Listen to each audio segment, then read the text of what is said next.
it's hard to complain. I got some sunshine for a few days, and I didn't miss anything substantial Bills wise. I still got in on Spaces last week, Chris, with you and Greg for a minute while I walked to go get a coffee.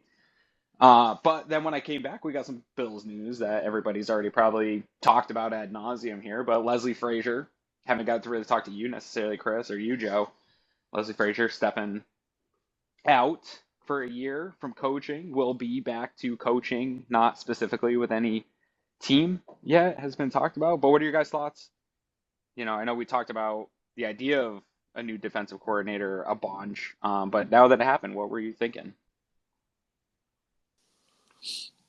Uh, I don't know. This is one of those things where I sort of have mixed feelings. I mean, I think ultimately in the end, like if this was sounds like this was his choice, right?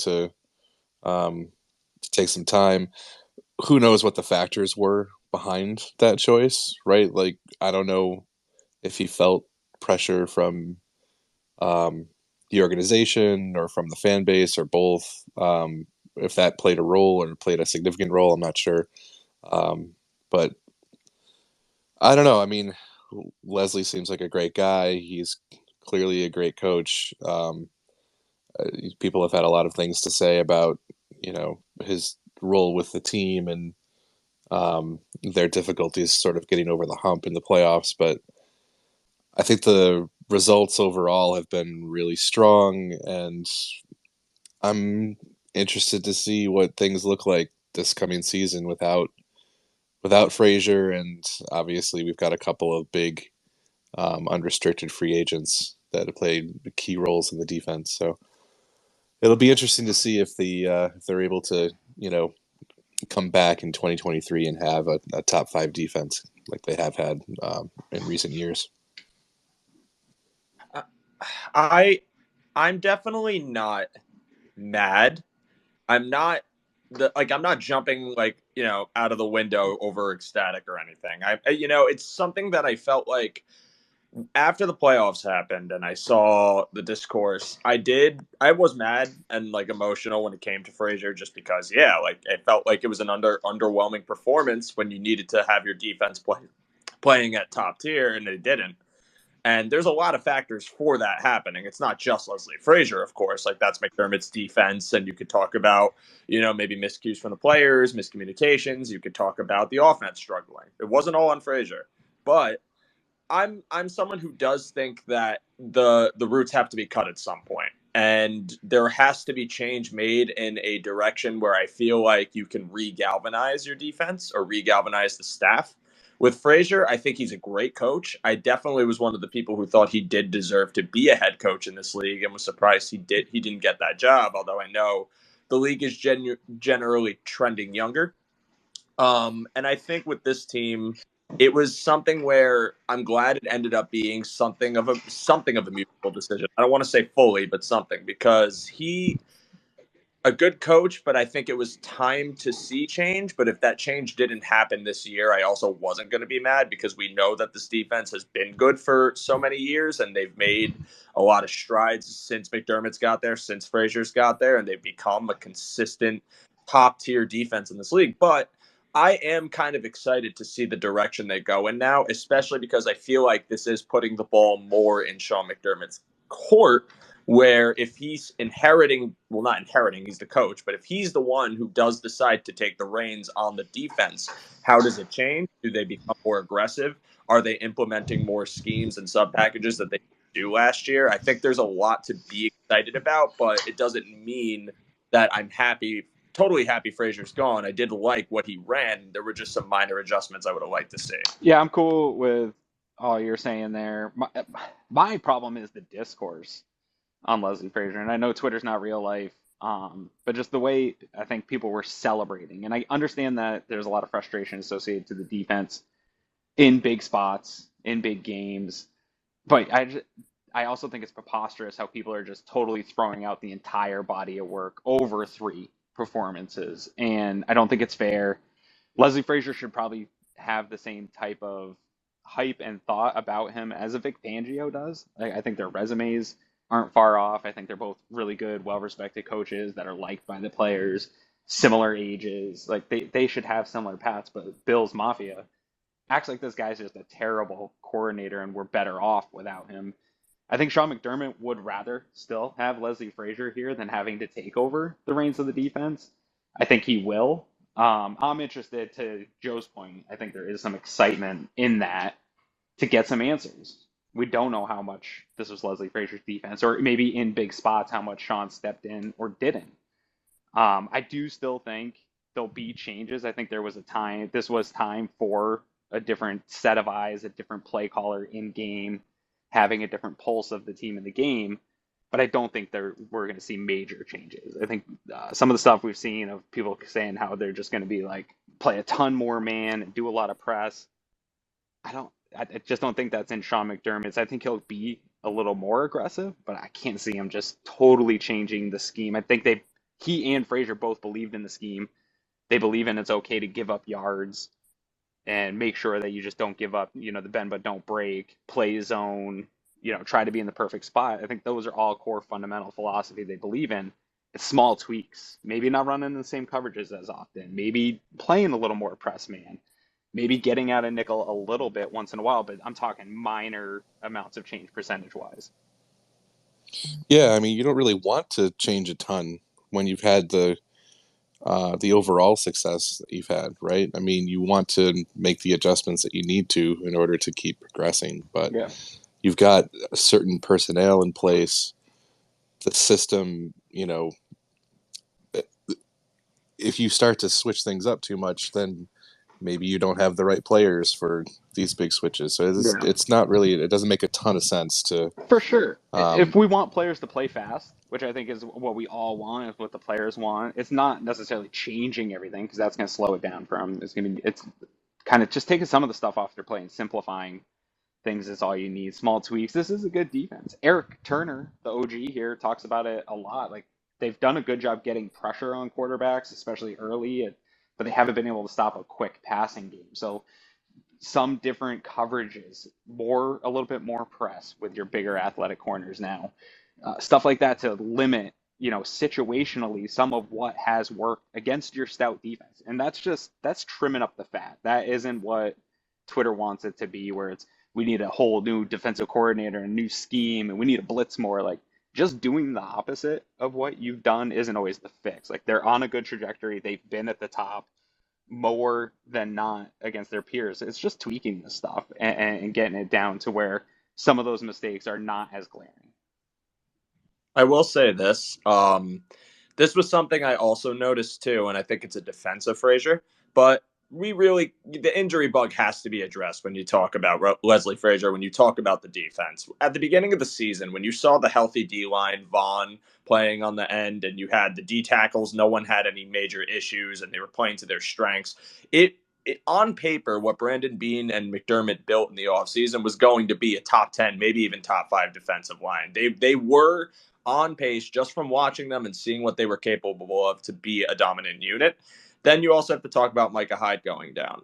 Those are just two things that while every team deals with injuries, of course, they were prevalent injuries. And I think when this team plays cover 2 defense and has safeties drop back as much as they do and relies on those safeties being smart, quick decision makers to be athletic, to come up to make those tackles when it's a run or to be in perfect position when it's a pass, when you don't have Hyde and you have to, and I liked the way Hamlin was playing, but then even when he goes down, it's a really tough ask, especially in a playoff game, to expect it to be as solid, as shut down as it's been. I've talked about this so much on our Cover One Buffalo podcast that the injuries, like you said, you go look at Von Miller's advanced metrics from this year, you would think that guy is like a 28-year-old, like playing in his prime defensive edge pass rusher. He was so impactful for the Bills early on in the season. You had the injury to Trey. Like, even though they didn't start the season with him, you thought you were going to get him back. He was not himself, right? You had an all-proer that was playing his way back into confidence and playing his back into the level that we left him at, a little over a year ago now. And then you talked about Mike Hyde, huge blow. Jordan Poyer was limping through the season. I mean, it started in the preseason with major injury to his arm. He never really fully healed at any point. And he just played through with What they put him together with. Braces, duct tape, whatever they had in the room, dude. They really did. Like this guy had run around with multiple braces. We saw the video of his elbow poking out that one time he didn't have a brace on. Like battled through, was not able to play as good as he can, and I think he would probably tell you that too. Those are huge losses. And you mentioned everything that happened with Hamlin. You're down to Dean Marlowe and Cam Lewis. Like these guys are fourth, fifth safeties. And I know it sounds like excuses, but it is built in. It's baked into how we saw the defense perform down the stretch. They definitely changed some stuff, but I'm happy for Leslie if he whatever reason he needed this time off. I think there's also he's hit a wall in his pursuit of becoming a head coach again in the NFL, and there's a lot of number of things I've always talked about that go against Leslie here: skin color, age, being a defensive coach under a defensive coach, like a number of things. Hopefully he will be able to go off, get a job, maybe with an offensive coach, and display that he is a good defensive coach and he can put up together a good defense in the NFL. So those are the things I hope for him. This has probably worked out the best for fans, right? Because it wasn't a straight firing, and At least the vocal fans who wanted him gone, yeah, for But I sure. think it also works for the fans that weren't so vocal in that we're okay. I think most fans were, if Leslie parts ways, we're all right with that, right? And that we'll probably just hire internal small, like we're talking here, small tweaks, same defense, everything's in place. You got the personnel. I think most reasonable fans are probably also okay with how all this went down. So, I mean, we talk about DVOA a lot. I think it's kind of interesting, since the season ended. I don't think that we've talked about it much, but during the regular season, the Bills' defense was number 4 overall in DVOA with negative 11%. In the playoffs, they actually had a better DVOA than they did in the regular season, like 11.9, I think. 11.9 in the playoffs, which I mean, it obviously certain moments skew perception a little bit. Well, but it's also adjusted for opponents, so your opponent is going to be superior in the playoffs than right? So you could play worse against the better team and get a better DVOA, right? Because the expected is that you're going to perform worse. Right. Yeah. It's always that relative piece, right? And just, fun fact that the Bills finished out the regular season and playoffs last year at number 1 overall in total DVOA, 32.9%, which is four points better than the second place team. So, I mean, obviously, that's not a Lombardi Trophy or anything. I get that, but it is. It's a reminder, right, that this is a good team that's at the top of the league. They're in that top tier, and they're going to compete as long as they can, hold things together and keep retooling as they go. I got a question for you guys, sort of based on this Leslie Frazier, but segueing into here free agency. You brought it up right at the top, Chris, with multiple big parts of this defense in flux in free agency with Tremaine Edmunds, Jerome Poyer. If Sean McDermott openly, this is going to become his defense, and this now puts him under more of a bit of a microscope with fans in terms of not being on the hot seat necessarily, but all right, now you're in charge of the defense. Let's see the changes everybody wants to see. Do you think that pressure of him having to be the play caller makes it more of a priority to bring back a Tremaine Edmunds? We know what he means to this organization. Yep. Does that make it so the Bills, now we have to get this guy back? 1000%, yes. I'm big on the Tremaine Edmunds train. I think he should come back. I've been back and forth on it a couple times, but now I'm all in on bringing him back, especially for a reasonable deal. Yeah, you need your guys back, especially the homegrown players. Poyer, I can make a little more sense out of walking, although I wish it wasn't that situation, just because of how integral he's been to the defense and mainly the secondary. He's pretty much a captain.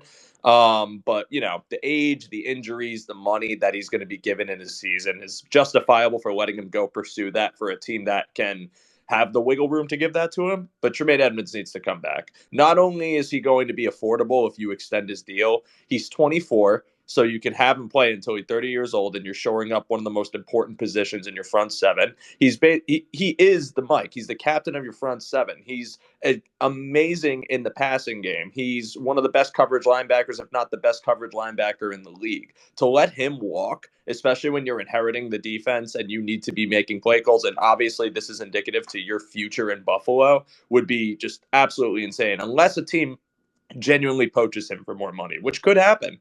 But I think preserving Edmunds, preserving the homegrown talent that you can afford is priority one, especially for McDermott.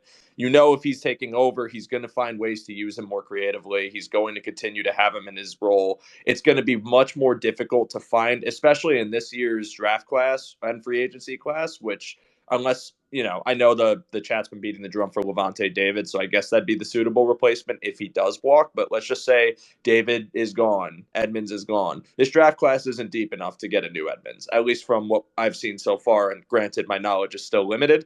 Bring him back. You need to bring him back. And I think it's, a huge time for McDermott to be able to preserve his future in Buffalo by keeping these guys on the roster. Even if there was someone that you liked in the draft as a Edmunds replacement, it's a tough ask to, bring someone in and expect them to compete right away or even in the first year.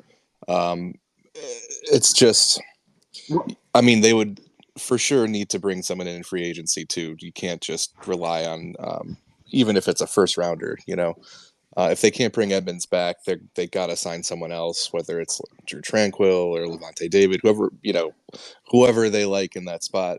They can't go into the draft with a hole there. I think. Go ahead. I was just going to say, I agree. I think that Edmunds should, they should definitely bring him back if they can. Anthony Prohaska said in one of our Sabres watch parties that Edmunds was going to go to the Patriots, and it just triggered me, man. Like, that was not what I wanted to hear because I hate them. I really like Tremaine Edmunds, and I don't want him to go there. The biggest thing for me is this idea, all right, we can just draft that replacement. I believe so much in continuity within those back players, especially in this type of defense, especially in a zone heavy. I don't think they're going to get away from being zone heavy and wanting to get back to more of the disguised looks. They weren't really able to do that last year without Poyer and Hyde playing together. I think it might still be a little limited this year, depending on how they address safety. I have seen more of a resume where they can take less talent at defensive back and make it appear better. I have not necessarily seen that in terms of linebackers. I think that this defense operates best with two high-level, very athletic linebackers in that zone coverage, passing off things with a Taron Johnson, passing off things with guys they've played with for years. I'm assuming Jordan's gone. Like, I just don't see a path where it makes sense financially they can get him back unless the market really bottoms out for him. And that would be fantastic. I don't want that for him. I want him to get paid. I would love to have him back to not have these problems, but I don't think they can afford to lack that safety position, which is already going to put it so they can't do exactly what they want to do, but then also either decrease your athleticism by getting an older vet who can come in and play right away, or you keep the athleticism but lose all the communication, all the knowledge that you have in a Tremaine Edmunds. And I just think that value with no defensive coordinator, with it going to be Sean McDermott, to me, that's just too much value to lose in a single season. So I think it's a huge priority, even more than when free agency started. Or not free agency, the offseason started. Yeah, it's Edmunds is a one-of-one, man. I mean, I know there's been people that have complained about him, and he's not perfect, but I think a lot of the struggles you always saw from Edmunds were also from the D-line in front of him, and usually when they face good running games, getting to the second level and having to kind of stand in your position and hope that you could stop the 200-plus pound running back going full speed at you is never a position you want to be in. So one thing I've said to people is I distinctly remember the Minnesota game as my favorite example that I'll throw at people for Tremaine Edmunds staying with Buffalo, because when he went down, it all collapsed in the passing game. It was tough to watch, and I think he just shores up the middle of the field. They don't pick on Edmunds as much. Like, yeah, when he was younger, when he was first coming in, yes, but as he's developed in the league, he's just so good in coverage. I don't want to lose that. I don't want to see teams start targeting the middle of the field because we put a rookie or a young guy or a free agent who isn't as good there and tried to make it work. How many Please how bring him many back. times, honestly, have we seen Tremaine Edmunds 15, 20 yards up the seam in coverage, stride for stride with a guy, and he's just this huge man sitting back there 15, 20 yards in the coverage. It's unbelievable to me that he could do that. I don't see a lot of linebackers. There are a couple. There's some guys that can move, but that you're not replacing him with them. Like, no matter what you do, I think you might be able to match the athleticism in the draft, but that athleticism is going to take time, like we saw the struggles early on with Tremaine, to become the player that I think he already is in terms of understanding these zones, understanding where he's supposed to be. And the way he and Milano play together, that also allows Matt Milano to be the player we love of him and the splash player he is because he's playing with another freak athletic linebacker. It was fun watching some of the linebacker stuff at the combine. I mean, there's definitely some a few athletic looking guys. I mean, Trenton Simpson was my favorite, I think, of that group yesterday. I don't know if you guys had a chance to watch much, but that dude looks good. I mean, his playing at middle linebacker is kind of a projection for him. It's not what he has done so far, but he looks athletically gifted, but like, not, this is not to say I'm advocating for that. Like I just said before, and like you guys have been saying, like we don't want to go into the draft needing a middle linebacker. Like, maybe you need like the long-term replacement for Tremaine, and you draft one of these guys to come in and develop. But yeah, But that's sort it's of the tough. It's problem tough. with Tremaine is if he comes back, he's the long term. For now, like even drafting a guy wouldn't make sense because if you're bringing him back, it's on for like a 6-year deal to make it work right for you, right? Like, you're not going to franchise tag him, Oh yeah. I'm not saying if you're able to sign Tremaine, you don't need to draft one right? of these guys. I'm saying if he walks, then you need to fill it with a free agent, and you I got was to gonna say bring you in, have to go twofold. I think, fortunately, yeah, that's the problem. yeah, That's you got to why bring he's in so someone for the valuable. short term, and So yeah, maybe yeah, you don't use the money assets of the cap that is going to go up, but now you're going to have to maybe replace with like the minimal free agent assets you have plus a minimal draft asset, which you need to really hit on all these here soon. Tough. and it's 2 roster spots. I Yep. mean, people don't want to look at Terrell Bernard as in that mix at all. So I mean, if you're replacing Tremaine with 2 guys, someone else isn't making the roster in that, right? I mean, someone else that is there now or that we expect in the roster projections isn't going to be, there's not going to be a spot for I'm them. just the Alonzo Mourning gif right now. Everything you're saying, it's just like, yeah, no, he's right. He's not wrong. Yeah, I hate the idea of having to waste not only cap space on a free agent. I mean, obviously Edmonds will be, but I'm saying a new person, and then having to draft one in addition because you don't know which is going to actually pan out. It just seems like you're chasing your tail on that. They're in a spot though where they might not have a choice. Could I be. mean, they're the market. I mean, Tremaine is at the top of the linebacker market. Um, so if someone's like, and we know that there are GMs out there that really like him. So, I mean, if there's someone out there who's willing to pay or overpay, which happens at the top of the market at each position group usually, right? I mean, look at some of the deals that wide receivers were getting last year. I mean, some of them, I mean, obviously like Christian Kirk and Zay Jones, they ended up playing well. Um, but I mean, it's like people are projecting like 20 million a year as the top end for Tremaine. If he got 21, 22, like I wouldn't be like that shocked.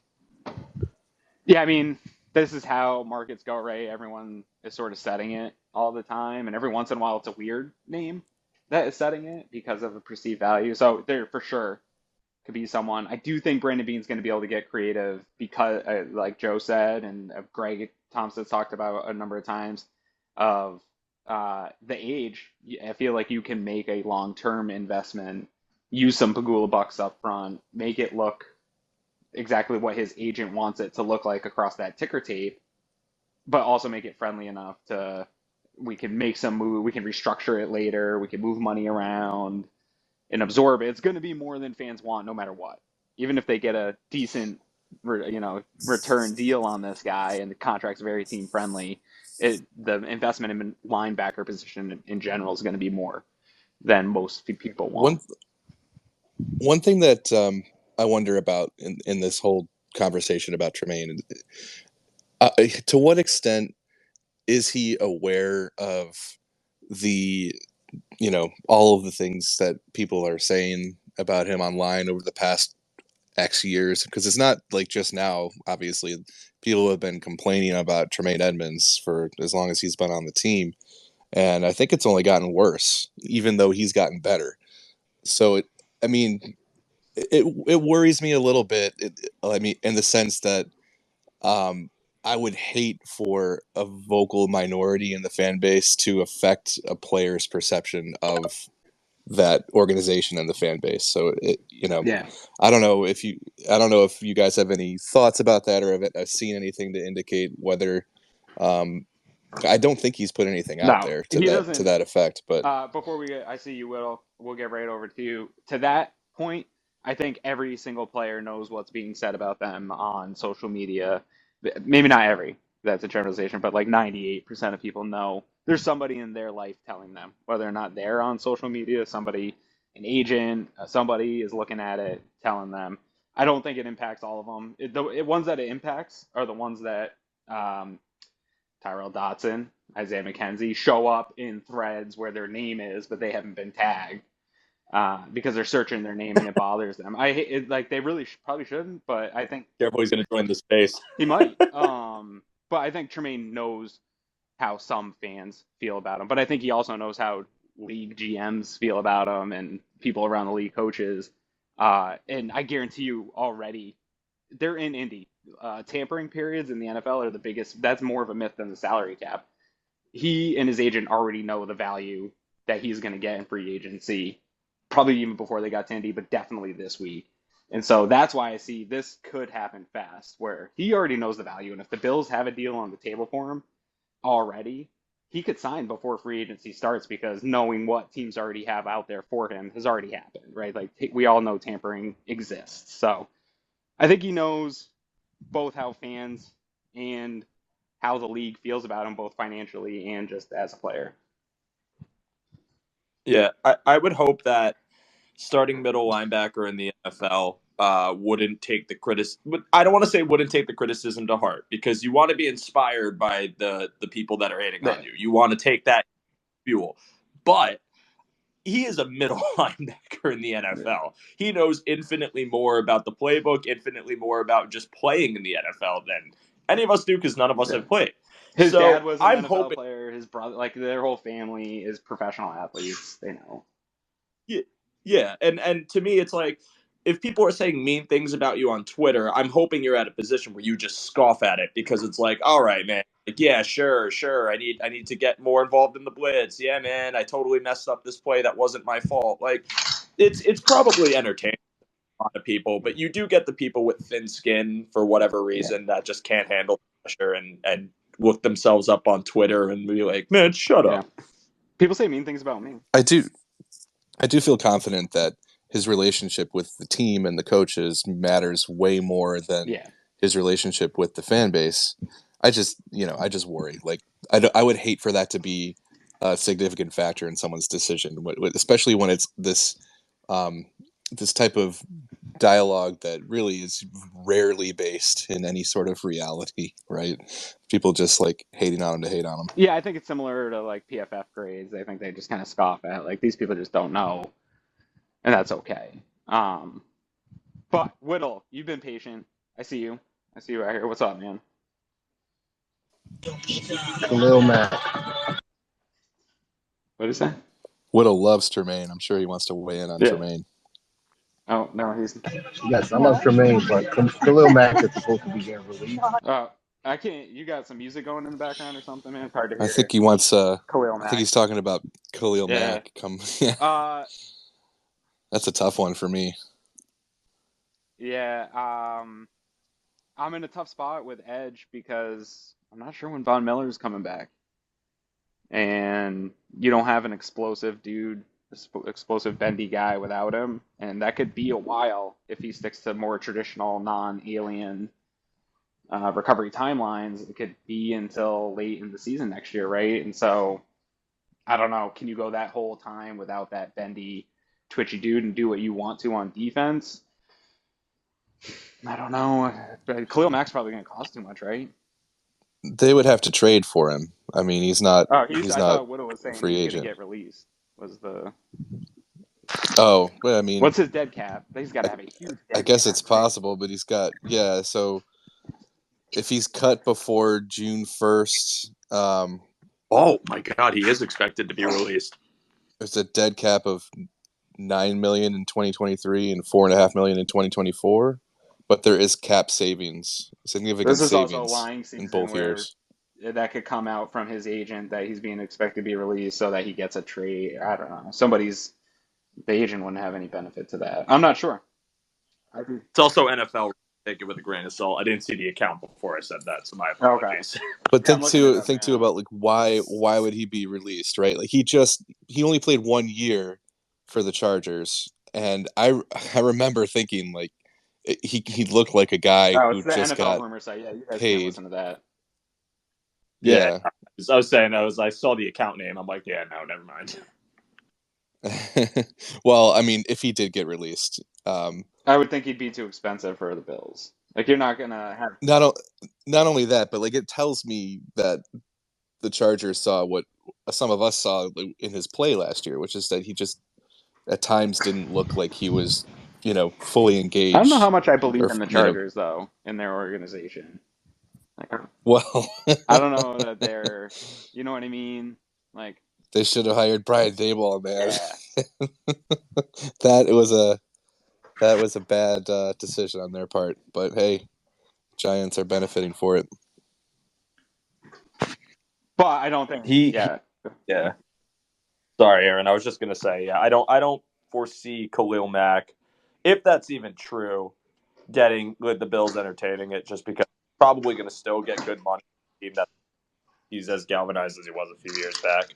I trade like a conditional something for get Jerry Hughes back for a year. Yeah. There's still some meat on the bone there, and we're talking a guy that no matter what they do, it's still going to be a rotation if it's not Von Miller. I think you could have him as your twitchy third down. I'm talking like a future conditional if he gets on the team, if he makes the roster type thing. I never wanted to lose him in the first place. I wanted to get him back on a modest deal. I think Jerry would be a totally fine, productive, not Von Miller, extra twitchy vet. He was. I mean, wasn't he one of the league leaders in pressure rate in his last year with the Bills? Yeah, he still had a good pressure rate this year, I think. Let's take a look at Jerry.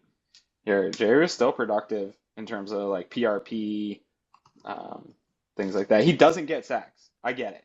But the people that are just unwilling to talk about how pressure impacts quarterback is mind blowing to me. I'm glad we haven't had that conversation a whole lot this offseason, but that was the big talking point along with yards after catch last year was, okay, we can get to the quarterback, but we can't sack them. And like the Bills still performed really well. We're all just talking about that one Chiefs game.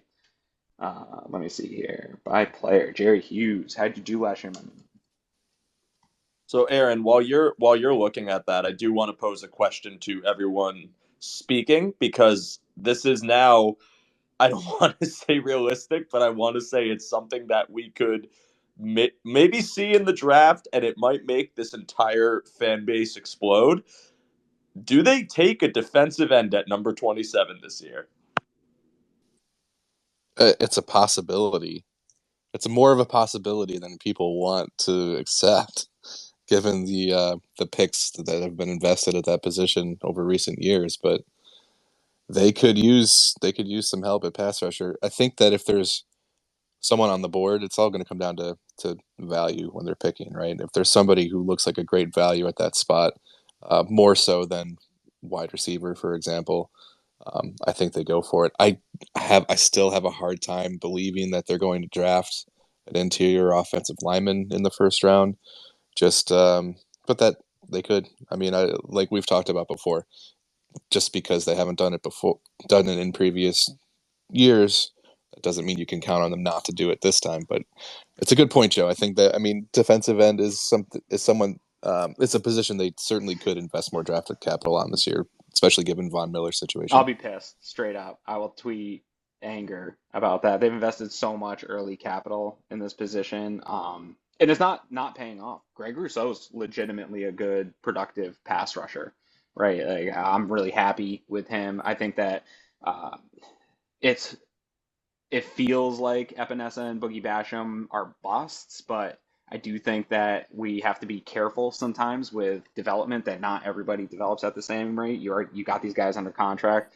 We saw some flashes from Basham, especially in the playoffs. I think that there's maybe enough to build on one of those guys as a rotational guy, but maybe you move on from the other one that doesn't earn that here this offseason.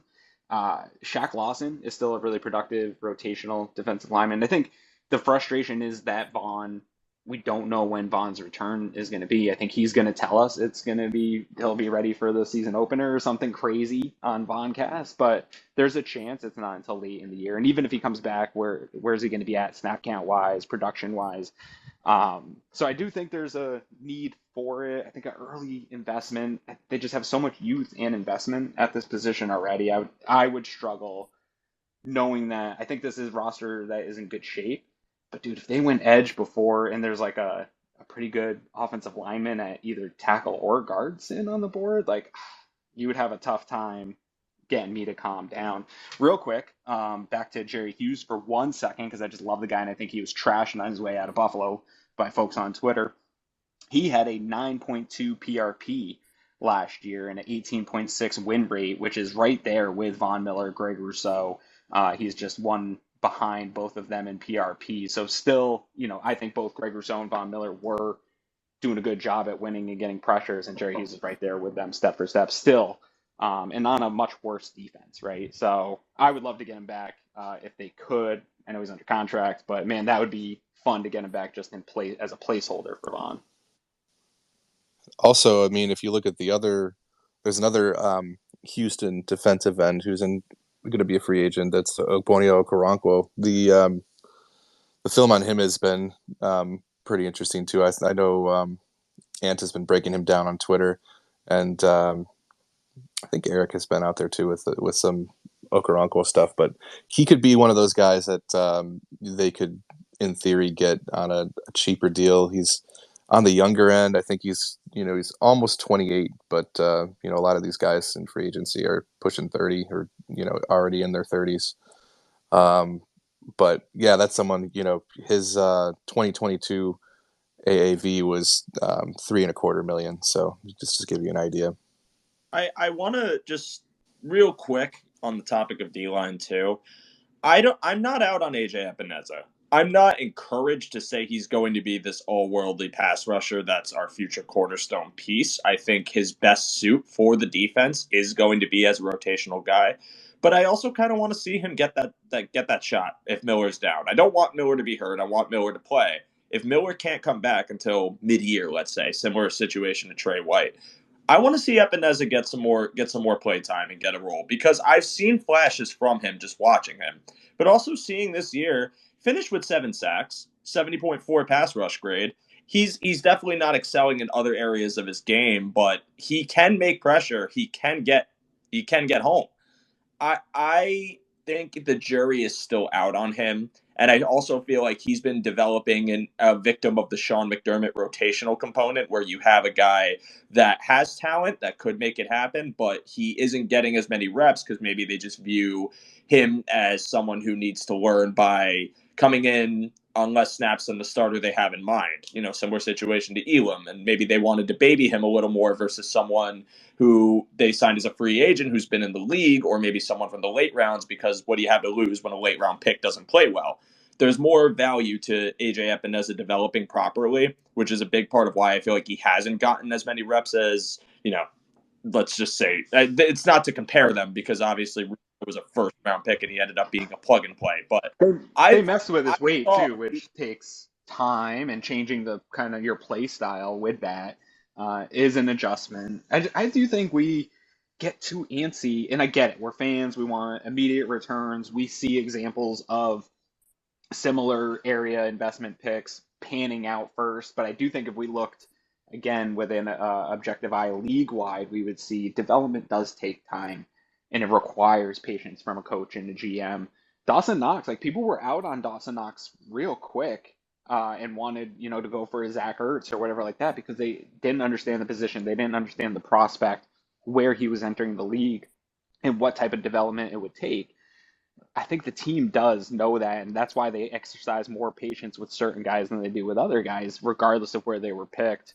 I think we have to trust that to some extent. I'm not saying the coaching staff's beyond criticism, but to some extent, we have to trust their development process, and that while it doesn't always match where we want them to be, sometimes it will. Some guys just bloom later. I agree that I've seen flashes from AJ Epinesa. There's things to clean up. That missed tackle percentage is ridiculous. I think that's maybe more of a anomaly, hopefully, in his game and not indicative of who he is. But there's stuff for him to clean up. But you're right, he gets pressure on the quarterback, and that is at least something you can work with in this rotation. I think if you're making him primarily just pass rusher, maybe coverage isn't his strong suit. I definitely think he's got to clean up his tackling 100%. It's brutal, but he might not be the guy that you want to drop back, and you might need to employ someone else to take that role. But I think just having him as a primary pass rusher, he could be fully capable. And I think, maybe this is his opportunity this year with the injuries. It'll be interesting to see for sure. So we obviously go ahead. Well, I want to keep on this free agency topic. I don't know if anybody caught our show here this week. Chris, you didn't get to kind of share in on some of your opinions. We covered the offensive side of the ball, and sort of our wish list this year was weird in that it was more finding that Goldilocks sweet spot guys, that it's not necessarily the guy I want the most at this position, but we don't have the money to go find all the guys I want the most. And so it was a fun exercise to find sort of our Goldilocks people at each position. For anyone that has wish lists on the offensive side of the ball, would love to hear them. What do you guys got? Where do you want to start? I mean, we could run through anywhere, man. I think wide receiver is where Greg and I started because that's obviously the one that is most talked about as a need for the Bills to get better at the skill position. So if you want to go some free agent wide receivers, I mean, I would love to have Robert Woods come back. I think we talked about that before. I know he's kind of going to be at the top of the market and probably a long shot, for the Bills to be investing that much. But man, that would be a fun player to have back on this team, both for his receiving ability and his willingness and ability in the running game as a blocker. That'd be real nice. I do. I liked you guys. You talked about Paris Campbell on the show. That would be someone else. That Mecole Hardman is someone that I think could be good to add to this offense. I know Eric likes Richie James a lot. I'm sure we'll see more from him on the film room next week when they break down their offensive targets. But yeah, those are some of the guys that stand out to me. What about you? Jamison Crowder, that's another interesting one to keep an eye on, just as I think someone that they already liked last year, so he could be someone they bring in back for cheap. But what about you, Joe? So I'm still penning down and trying to figure it out because I've honestly had no time to explore the free agency class. But in the few I do know, I like the idea of going guard in free agency and taking a Ben Powers or maybe a Risner. I don't obviously it's going to be more expensive, but we don't know what they're going to do. If we say Edmunds walks and they have that money in hand, I'm definitely taking that cash and throwing it at the O-line and getting that spot shored up, because then you're just taking that position of need. You get a plug and play guy who's been good. Ben Powers was good this past year. Same thing with Risner, although he kind of had a decline from 21, but not one where I would think it was significant enough. I'm fine with giving that money to them and letting them take that spot, and then using 27, maybe even having the flexibility now where you don't feel that much pressure, pun intended, that much pressure from O-line, where you can trade back and maybe gain some more draft capital with the signing and maybe plug in some more roster holes. So that's one route I'd go. And I know, Chris, you really like Hernandez. I'd be fine with that too. But if they took him, I don't know if he's the guy that eliminates the need to take a guard. That's one person. I'm also, after seeing Eric's kind of pitch about Richie James, I'm in the same boat. I think he'd be a low-cost option, a slot guy. I've been kind of beating the drum that if they go slot, I'd like them to do it in free agency just because I trust the veteran presence more than I would trust a rookie unless that rookie was mainly a slot guy who wasn't really like asked to do, the Swiss Army man in college, which is why I'm like a huge fan of Josh Downs because he was a primarily slot guy. So I would say go that route. I really, it's hard for me to say what would actually happen. I'm trying to figure that out myself, but I think going guard is really one route I'd go if they do decide to let Edmunds and Poyer walk and just have that money in hand. I absolutely want them to invest in guard and in free agency, for sure.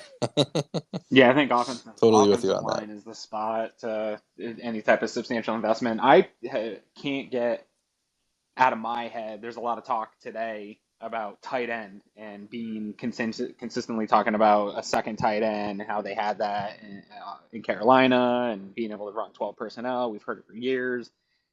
We at Cover One have gotten very excited a couple times over the years about the prospect of that. But my continuous thought comes back when I'm thinking about weapons and I'm watching scouting these guys or looking in free agency is like, I really like the guys we have. I really do. I would love to add more. I always want to add more weapons. But Ken Dorsey in this offense did not utilize really good talent that is better than some of the guys that we're looking at. And they didn't get those guys to be productive. So is adding more necessarily? Yeah, maybe you'll get some more production, but like until I see Dawson Knox get utilized in the way that Dawson Knox should be, I don't need another tight end. Like I don't have faith you're gonna do anything with him. Same with like James Cook is a weapon. Okay, I'm on board, Chris. You got me. This guy's a weapon in the NFL. Him not being used in the biggest game of your season is criminal. That's a criminal dereliction of duty. Like you did not utilize the guys you already have. It drives me nuts. Gabe Davis is better than his already really good stat line shows, and it's become a thing. You talked about Tremaine Edmunds seeing all the things about him. Gabe Davis for sure sees the way that Bills Mafia is talking about him, and he's better than the buzz on him is. And to me, it's a utilization of guy. So that's why I keep coming back to on these assets, whether it's early round receivers or going for a tight end or making a big splash in free agency. It's like, okay, but until I see him utilize the guys properly, I don't know if that's the move. I'd rather see protect Josh Allen, utilize the weapons he have. I'm very curious if a big part of Dorsey's kind of creativity would stem from if they found that reliable slot guy. I felt like that was the missing piece in the offense and something that Allen and the offense relied on a lot since he's come to Buffalo, where you have that third down security blanket. A big issue that I saw from them this year was the fact that first and second was always long. It not always, obviously, it's hyperbole, but you see a lot of situations where they end up in like 2nd and 8, 3rd and 7, 3rd and 8. And the third down security blanket is just massive for this offense continuing to move, and they didn't really have that. McKenzie didn't pan out the way we wanted him to. Shakir wasn't getting the valuable reps. Jamison Crowder goes down with an injury, and the ghost of Cole Beasley had some moments, but not really enough to make you comfortable that that position was figured out. So an irrational pipe dream free agent that we talked about last week that I know is never going to happen, but I'm going to say it anyway. Imagine if there was a guy out there who was cheaper than your receiver class, but could play the slot. He was a big enough body to make it work, and he was shorthanded and someone that would be a gamer and get along with Allen and be that guy. What if I told you that guy might be Mike Gesicki? And if it was up to me and I'd be a horrible GM, that'd be an option for the slot since he is really not a blocking tight end at all. He's just the big guy who runs routes. It will never happen, but I want it to happen. So that's my thought on that. Yeah, it's just, it would be way too much money, and I would think to bring, I mean, I like, where your head is at, but yeah, I think it's probably You know what? on the unlikely I'm end. interested to see what his value is. I can't get a read. I do think there was a little damage done to his value in that, like an offensive genius couldn't get him involved somehow. Yeah, But his AAV last year was almost $11 million. Just but I don't know. the fit for him is going to have to be, I think, super specific. I do think Evan Ingram might have helped him in getting. I think Evan Ingram would get a good amount of money from Jacksonville to stay, and I think that's going to help that type of weapon guy. But I never know how to really slot these guys that are seemingly positionless, right? Because to Joe's point, I do think he's more of a slot than he is a tight end, so he doesn't add that value as a tight end. You still need one on your roster for getting him, but he also isn't the shifty typical slot. So you really have to adjust your offense to a big slot. And I don't know how many coaches want to do that. Yeah, definitely not realistic. It was more just me messing around. But I think the fans that should be something the Bills are looking for in free agency is a shorthanded slot receiver, someone who's just capable of being that option for Josh. And I think don't be surprised if that's the target they go for in the draft and they try to find someone like maybe a Reed or maybe a Hutchinson or maybe someone who they feel can line up in the slot and be potential for Allen to get the chemistry with and figure it out. Or Shakir. Or Shakir's already there, and maybe he takes that role and runs with it for all we know. Because I do think people are forgetting this kid is shown flashes himself and could be capable. He's faster than everybody thinks, too. That's why I gave him a Robert Woods comp out of the draft. It is not because I think he is going to become a Robert Woods player when I comp. It's just like stylistically. And the way I see him play in college, there's this thing about Robert Woods where he just appears to be less athletic. He's got like a little bit of a hunch to his shoulders, and his explosion doesn't like pop the way some guys do. But he tests very well athletically, and on field he plays fast. And so it's weird. It's always been a weird thing to me where it doesn't look like he's real, kind of a freak athlete, but he is. Like, and Paris Campbell to me shows a bunch of that in free agency with a 9.76 RAS score, right? And I think that Khalil Shakir shows some of that ability, especially in the college tape. We saw he could do all those things Isaiah McKenzie could do, but I think he showed last year he can do more at the NFL level. I'm not a believer in yards after catch guys, but he is always moving forward after he gets the ball in his hand. I think more touches, more looks, more targets would lead to more of that production that you were missing from a more less tradey player in an Isaiah McKenzie that can only beat man coverage and kind of struggles with wiggle and isn't necessarily as athletic as it appears. Yeah, it's when I watch him, I've always seen him kind of just managing to get himself open. He's shifty enough where when you're looking for a guy who can get open like 6 to 7 yards down the field, he's capable of doing it. I love guys who can move after, like when the ball in their hands, they're capable of getting yards after catch. It was a thing that this offense needed for a while. So I'm a firm believer in it. And I think he's one of those guys where just get him in space and he's going to move for you. And he did it a few times. And that playoff game when they finally started leaning on him a little bit more was big for me too. I like seeing that they trusted the rookie to be in those situations, and I think it would go well for his role next year. And if they don't get a free agent receiver, that should tell you everything you need to know about Khalil Shakir's role in this offense. Chris, you were at camp, dude. Like, the way he catches the ball is just so natural, and it shows up, like, in comparison to other really good wide receivers in the NFL. Like, he looked just like a natural catcher at the point of attack. He attacks it, which is, I think, the argument against Gabe Davis being able to be consistently that number 2 guy. Is he catch it, he chomps down on the ball and hits it with his pads. Like, you were there, you saw it. Yeah, if Khalil Shakir and Josh Allen can keep developing their chemistry together, look out, guys, because you're both right on in terms of Shakir's talent and what his role. If his role can continue to grow in this offense to where he's starting slot receiver, or, playing those snaps primarily that where it's not as much of a rotation like we had last year. Yeah, it could be something really interesting for sure, and I'm curious to see if we can get that in his second year.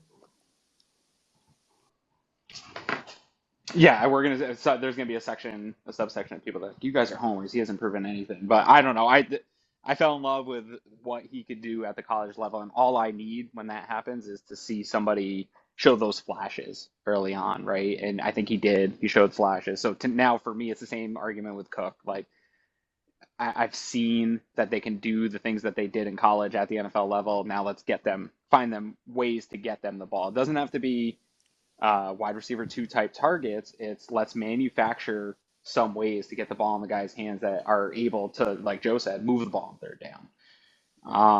I really want to see Cook in the slot more, honestly. And Hines. I mean, interchangeably, yeah. Part of the draw to Cook in the pre-draft process was how adept he was in the passing game. And you saw him being utilized to a certain extent, but more in the sense of, he was a check down. There were some designed routes outside. I saw him run a couple of slants, but I really would like to see that more, because that's tough when you've got a running back who can, line up and then motion out wide and, stress the seam, or motion into the slot. You stress the seams with less athletic defenders. Yeah, now you cause friction for a defensive coordinator when you do this stuff. Buffalo Bills Reddit, what up?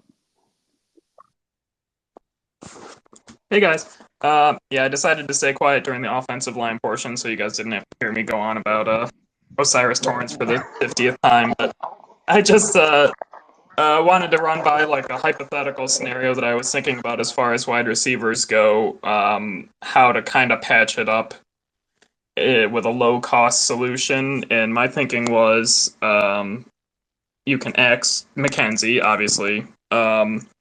You've got Shakir. You can bring back Crowder on a vet minimum training camp body kind of deal, because he still is in wide receiver limbo. And then use a day 2 or day 3 pick on another slot receiver, and also bring in a guy obviously Woods would be a good option, or Mac Hollins coming out of Las Vegas, who would also allow you to move on from Kumaro, because he's an experienced special teamer. And I think doing that for starters, you wouldn't have to break the bank trying to bring in people. You could still rely on Shakir hopefully showing some growth and being able to take over a slot full time. But if you can't, then you have a couple of veteran options behind him, guys who are able to be that reliable, good pair of hands, guys that can get some yards after the catch. So I guess I just wanted to see what everyone's thoughts are on that. And if it's really something that we need to spend a lot of money on in free agency to fix up the wide receiver group. Yeah, I don't think it's got to be a lot of money. That's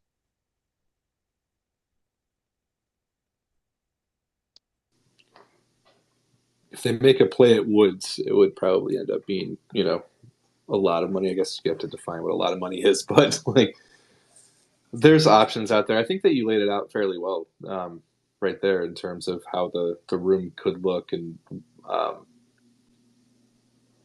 I don't know. I don't think that if I had to guess right now, I wouldn't guess that they'd spend a ton on wide receiver in free agency.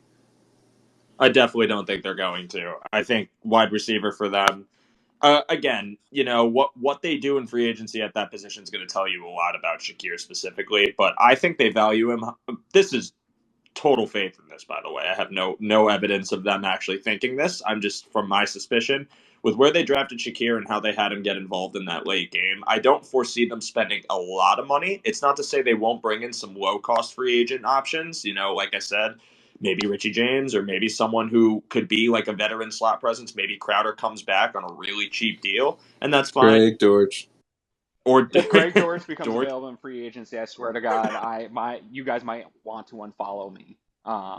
That's perfect for me. It's gonna get real spammy. Yeah, for sure. It'll be like those Walter Payton Man of the Year things that people just tweet it and tweet it and tweet it. I will be that annoying to go get him. That's my top guy. I like him. It's there's a meme where the guy knocks on a window and then he just whispers 2 words and then someone comes running through the wall. Yeah. Whisper Greg Dortch and Aaron. It's just, it would be such a value in my mind. Maybe the whole league feels the same way I do. I know Greg tries to tell me whenever I'm too excited about a perceived high value that maybe other people think so too. But that's the kind of guy I think the Bills, Joe, to your point, and Chris, and this idea of spending, I think Brandon Beane, if he was listening to the spaces right now, would be nodding in agreement of how we think the Bills feel about their weapons. I think they know they were underutilized. I think they know they have good weapons on this team that they brought in and have, like Nyheim Hines. I don't think anyone's happy that his usage wasn't where they wanted it to be. So I think they're nodding in agreement, and that it won't be any crazy substantial investment in free agency. I could see it falling their way favorably this draft and getting something in those first 3 rounds that is another addition weapon. Yeah, and this is something, shameless self-plug, that I'm planning on talking about tomorrow, is if there is a receiver at 27, who are you taking? Or maybe some mid-late options. I think that's where they're setting their sights for receiver. I think that's what you should be doing, just because you want to get younger, especially because there's not that many receivers on contract next year. And rather than investing a lot of capital into getting someone who's going to stick around for a year or two, why not just go with the draft and maybe get 1 to 2 guys who you know you're going to have for 3, 4, and just maybe at positions of need. Maybe you can get that burner in a Jalen Hyatt, or God forbid Jordan Addison drops down to you and you can have him run up. Or maybe you go in the later rounds and get Jaden Reed, and then all of a sudden you have, insanely great value for a receiver that you might be able to depend on. I think that route would make more sense for the Bills this year. If you're handcuffed and you only have so much cap space, even with potential restructures that could create money, it's better to just, in my eyes, shore up the guys that you need to bring back, like a Tremaine Edmunds, and maybe just go from there. So I'm fully expecting slim pickings and a lack of news from this team as far as new faces, unless they're insanely good value. But Brandon Beane could surprise us all, maybe. He often does when it comes to free agency. I mean, Milano a couple years ago was a good example of that. I don't think anyone thought he was coming back. Or Feliciano in the same year, and he got both. Daryl Williams was that same year. That was the going into free agency. Every single brand was running polls and who do you keep? You can only have one, and he brought them both back. The cap's super. It's not a myth in the sense that it's not true at all, but it is definitely malleable. You can definitely mold the cap to fit your needs at the time, and knowing the increases coming later, there's things you can do. So Brandon Beane will get creative. I don't know, man. It's, to me, the biggest additions to this team are going to be the keeping your own guys, which doesn't feel like a splash free agency signing, but I swear to God, bringing back Tremaine Edmunds is a splash in free agency. I think that's the top priority. And then filling in veteran backup roles for things you're going to draft here, those perceived holes, interior offensive line, get a tackle to compete with a Spencer Brown, fill up the areas that you're weak, lean into the areas that you're strong with development. We know the offense can put up points, go on drives. It's getting it to happen consistently and getting the guys involved in playmaking. And then the defense just needs to not get overcoached in big spots. The defense is pretty much very good, except for in the biggest moments. And the offense just has to get a little bit more consistency. Even with all those problems, to Chris, your point, it's a top 5 NFL team. We don't need much to get over the hump. I want to see them, especially because I think this is something that if you're not a fan of Tremaine Edmunds, you should actually want him back for the sole reason that if you were complaining about Leslie Frazier being a quote-unquote conservative coach, but you think McDermott's an aggressive coach, which I think McDermott is, and a much more aggressive play caller, if he is the one that inherits the defense solely and calls all the plays for them, that should make you excited and want to bring Tremaine Edmunds back. With some of the ideas he can have, could potentially get Edmunds more involved in, I don't know, maybe the pass rush, where they start showing some different looks and then sending more pressure, or maybe some disguised ones. I think Edmunds coming back is priority 1. That needs to be the thing you do. It should be the point of emphasis for this offseason. And if that's all they do, to be completely honest with you, that's a win for me. I didn't realize we were going to get into an Edmunds conversation. Hell yeah. No, I agree, though. Yeah, I mean, Edmunds would be a splash signing. He's one of the top free agents out there. Doesn't feel splashy because he's on our team already. Yeah, and the jury's out on it, right? It would be. Amongst the fan base. But on that note, I didn't realize I was already pushing 10:40 here, guys. It was fun to get back into some spaces, man. And I think we're going to do this every week because there's always going to be some topic, free agency is literally right around the corner now. We are mid combine. The good stuff's starting to happen here at the combine for those that are into watching men run around in their underwear, big hog molly type men run around in their underwear. That'll be going on. Chris, you got any Sabres watch parties going on here coming up? We just did one last night. The Sabres got blown out, unfortunately, but it was still a fun time. I don't know when the next one will be. I think next Thursday against the Stars, but it's not official yet, so I'll put it out there when we actually confirm that. But I am excited to check out.